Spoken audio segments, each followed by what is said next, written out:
This is Optimal Finance Daily, episode 1329. Is Value Investing Dead? By Vitaliy Katsenelson of ContrarianEdge.com. And I'm your host and personal finance enthusiast, Diana Merriam. This is the show where I narrate posts from thought leaders in personal finance every single day of the year in less than 10 minutes. Do you have a personal finance question you'd like answered here on the show? Go ahead and email them over to finance@oldpodcast.com, and you just might hear from me soon. And for more blogs being narrated for you daily, just search for Optimal Living Daily in the podcast app of your choice and hit subscribe to hear a lot more great articles narrated to you for free. But for now, let's get right to it and continue optimizing your life. Is Value Investing Dead? By Vitaliy Katsenelson of ContrarianEdge.com. Question. According to many market commentators, value investing doesn't work the way it used to, and some tout statistics that growth has outperformed value over the last decade. How do you rebut that view? Answer. There are two answers to that question. My first answer is within the bounds of your growth and value constructs, wherein you take a valuation metric, let's say price to earnings, and divide the market into two halves, the top expensive half, defined as growth stocks, and the bottom cheap half, the value stocks. That's a very arbitrary and crude way to look at it, but this is what research services do to make this growth versus value comparison. Growth companies, by definition, have higher valuations, as the bulk of their earnings are expected, a very important word, to happen in the future. Thus, just as long-term bonds benefit from low interest rates, growth companies' valuations expand more when interest rates decline, since their cash flows, which may lie far in the future, are worth significantly more when discounted, bought in today's dollars, at lower rates. Over the last decade, we saw interest rates decline, and so growth stocks did better. Just remember, low interest rates, unlike diamonds, are not forever. Value stocks, just like short-term bonds, don't benefit as much from low interest rates, and thus they have underperformed. My second answer is a bit more complex. I think value investing is often misunderstood. It's looked upon as the buying of statistically cheap stocks that, let's say, trade at less than 10 times earnings. If counting were the only skill required to be a value investor, my 5-year-old daughter, Mia Sarah, would be a great global value investor. She can count to 100 in both English and Russian. Value investing to me is a philosophy that is governed by what I call the 6 commandments of value investing. All principles that come from the teachings of Ben Graham, spelled out in his book, The Intelligent Investor, and later popularized by Warren Buffett. I won't delve into the commandments here, but you can get a free chapter from my future book that goes through them in great detail, with my own twists. Just go to 6commandments.com. In short, the value investor approaches the stock market like a smart businessman would if you were buying a business or an office building with the intention of owning it for a long time.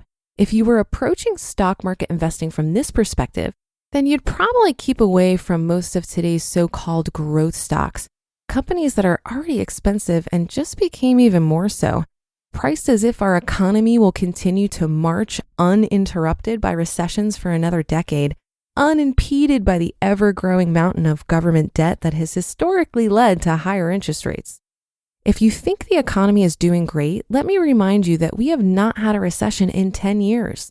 The Federal Reserve stopped raising interest rates because it was afraid higher rates, that is greater than 2.5%, would dump us into a recession. Meanwhile, the US government continues to run trillion-dollar annual deficits. So the future may not be as perfect as the expectations, read high valuations, that are priced into growth stocks might imply.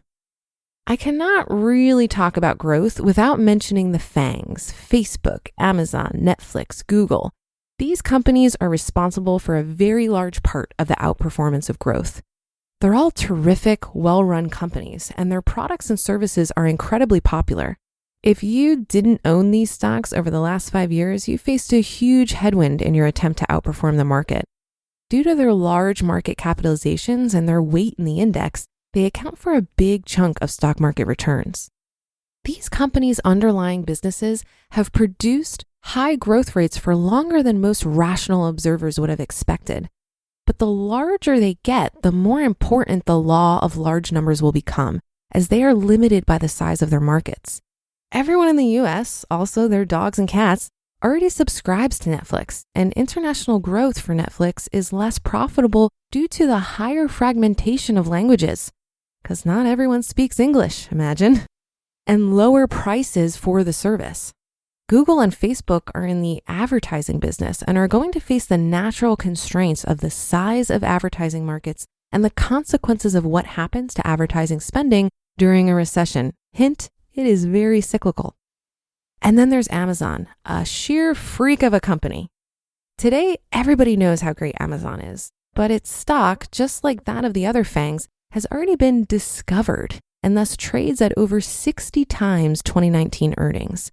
A valuation that may prove to be a bargain if Amazon's business continues to grow at the rate it has in the past. And though I would not want to bet against Bezos, I just don't want to bet on his stock. I vividly remember how in the late 90s, anyone who doubted Walmart when it traded at 52 times earnings was a heretic, scoffing at the repeatability of Walmart's 3 decades of enormous success. The 13 years that followed were not the finest moments for Walmart shareholders. That's how long it took for the stock to grow into its earnings and to come back to its 1999 high. At some point, Amazon, with its $250 billion of revenues, will suffer a similar fate. But I'm not calling the top for Amazon stock for 2 reasons. First, I have no idea how much fuel or growth is left in that rocket. Second, just because something is overvalued doesn't mean it can't get more overvalued. In May 1999, Walmart stock was at 35 times earnings. A few months later, and almost 50% higher, it was trading at 52 times earnings. Value versus growth? Today, it's more than just the debate of cheap versus expensive. The debate extends much further. Can something that can't go on forever do so? Most people know the right answer to this rhetorical question, in spite of the fact that the stock market can stay irrational longer than most value investors can stay sane or disciplined. I'm already seeing FANGs slowly creeping into value investors' portfolios. Maybe they're beginning to understand the value in the future growth of FANG stocks, or maybe they simply can no longer take the pain of not owning them. Value has outperformed growth over decades in the past because it is the human condition to be eternally optimistic, to draw straight lines from past to the future, and to expect good times to roll for longer than they usually do. And thus the expectations that are built into the valuation of growth stocks end up being greater than the reality they eventually face. At the 2018 Berkshire Hathaway annual meeting, Warren Buffett said, quote, "You can turn any investment into a bad deal by paying too much," end quote. So value investing is not dead. It's just waiting until all value managers lose their hair and capitulate. You just listened to the post titled, "Is Value Investing Dead?" by Vitaliy Katsenelson of ContrarianEdge.com. And a big thank you to NETGEAR. 'Tis the season to upgrade your Wi-Fi. When you're connected to your world by Wi-Fi, be sure it's the best. Orbi Wi-Fi 6 from NETGEAR is the gift that keeps on giving. It covers your entire home with the fastest Wi-Fi, so you can stream your favorite shows and movies, video chat with family far away, and work and learn from home on more devices than ever before in any part of the house. It's Wi-Fi worth celebrating. Don't miss this holiday season's exclusive offers on the best Wi-Fi ever. Find out what makes NETGEAR America's #1 choice for Wi-Fi at netgear.com/best Wi-Fi. That's netgear.com/best Wi-Fi. And I have that linked in this episode's description. So I ended up talking to my friend Frank Vasquez from the Risk Parity Radio podcast about this article because I don't often find myself contemplating value versus growth stocks.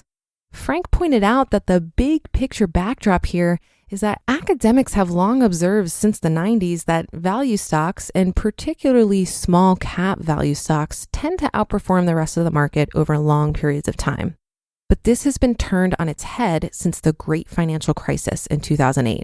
And large cap growth stocks like the FANGs have outperformed by large margins. So people have been asking themselves whether this is some kind of temporary anomaly or some kind of paradigm shift. The debate is really rooted in trying to beat the market by investing in particular sectors. However, we don't need to beat the market to be successful in investing, and we don't even really need to debate value versus growth stocks because we can just own both. The fact of the matter is, as mere mortals, we can't know which one is going to perform better in the future.